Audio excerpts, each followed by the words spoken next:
ഏതു ബഡ്ജറ്റിനും അനുയോജ്യമായ മനം കവരൻ ഡിസൈനുകളിലുള്ള ഫർണിച്ചറുകളും മറ്റും സ്വന്തമാക്കാം നമ്മുടെ സ്വന്തം അസ്ന ഫർണിച്ചറിൽ നിന്നും. നിങ്ങളുടെ വീടും രാജകീയമാവും. Asna furniture, near Ottapalam municipality, Ottapalam. Ottapalam നിയോജക മണ്ഡലം BJP സ്ഥാനാർത്ഥി മേജർ രവി നാമനിർദ്ദേശ പത്രിക സമർപ്പിച്ചു.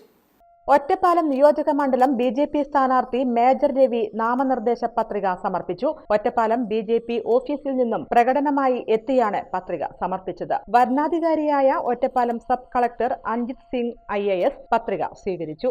BJP പാലക്കാട് വെസ്റ്റ് ജില്ലാ president P Venugopal, Lok Sabha in charge Udayakumar Shetty, Ottapalam നിയോജക മണ്ഡലം in charge KM Haridas, advocate Rajan എന്നിവർ പത്രിക സമർപ്പിക്കാൻ സ്ഥാനാർത്ഥിയുടെ കൂടെ ഉണ്ടായിരുന്നു. പത്രിക സമർപ്പണത്തിന് ശേഷം സ്ഥാനാർത്ഥി മേജർ രവി ACVയോട് സംസാരിച്ചു.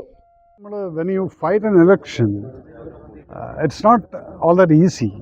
നമുക്കത് വർക്ക് ചെയ്തിട്ട് മൂന്നാം സ്ഥാനത്ത് നിന്നിട്ട് മുന്നോട്ട് വരുന്ന സമയത്ത് പല ഹഡിൽസും കാണും അതിനകത്ത്. എന്താണെന്ന് വെച്ചാൽ ഇന്നിപ്പം ദ ബിഗസ്റ്റ് അഡ്വാൻറ്റേജ് എനിക്കുള്ളതെന്ന് പറഞ്ഞാൽ ദ ആൻറ്റി ഇൻകംബൻസി എന്നുള്ളത് റൂളിംഗ് ഗവൺമെൻറ് സമ്മതിച്ചില്ലെങ്കിലും ജനങ്ങളുടെ ഉള്ളിൽ അതുണ്ട്. കാരണം they are fed up of whatsoever happened in the past. അപ്പോൾ അതിന് they are looking for something new. അപ്പോൾ അവിടെ കാണുന്നത് എന്താണ്? നരേന്ദ്രമോദിജിയുടെ ആ ഒരു പ്രഭാവത്തിൽ ഇന്ത്യ ഇങ്ങനെ വളരുന്നു. കേരളത്തിന് നരേന്ദ്രമോദിജി കൊടുത്ത പൈസ പോലും ഇവിടെ കറക്റ്റായിട്ട് യൂസ് ചെയ്യാതെ സെൻട്രൽ ഗവൺമെൻറ്റിനെ ബ്ലെയിം ചെയ്യുന്ന ഒരു ഗവൺമെൻറ്റിനെ കണ്ടു എന്നുള്ളത് ജനങ്ങൾ മനസ്സിലാക്കി. അപ്പോൾ അതിനകത്ത് അതിൻ്റെ അഡ്വാൻറ്റേജ് എനിക്കാണ് ആസ് എ NDA കാൻഡിഡേറ്റ്.